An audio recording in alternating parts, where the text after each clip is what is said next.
Baby. வீட்ல வேற யாரும் இல்ல, அப்பா அம்மா எல்லாம் சர்ச்சுக்கு போயிருக்காங்க, நான் மட்டும் தான் தனியா இருக்கேன். கவலைப்படாதடி, ஏசப்பா உன் கூட தான் இருப்பாரு.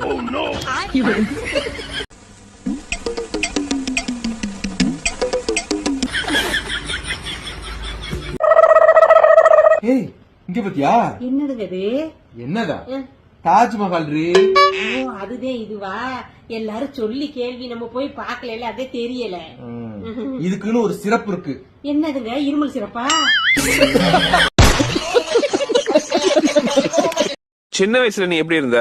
சின்ன வயசுல சிக்குன்னு சிறுத்தை குட்டி மாதிரி இருந்தேன். இப்ப கருத்து பெருத்த குட்டி ஆயிட்டேன். பூரிப்பு மாமூல் ஓவரா வருதுல்ல, அதனால கொஞ்சம் முரட்டு தீனி. அதான் போன மாசம் 45 கிலோ இருந்தேன். இப்போ 50 கிலோ இருக்கு. போட்டு இருக்கிற பேண்ட் சைஸும் மாறல, ஷர்ட் சைஸும் மாறல. அப்போ கண்டிப்பா நமக்கு அறிவு தான் வளர்ந்திருக்கும் போல. தேவையில்லாமல்லாம் பேசிட்டு இருக்காத, சரிதான் போடான்ட்டு நான் போயிட்டே இருப்பேன் எங்க அம்மா வீட்டுக்கு. சண்டை போடுறப்ப இந்த மாதிரி சந்தோஷமான விஷயமெல்லாம் சொல்ற வேலை வச்சுக்காத.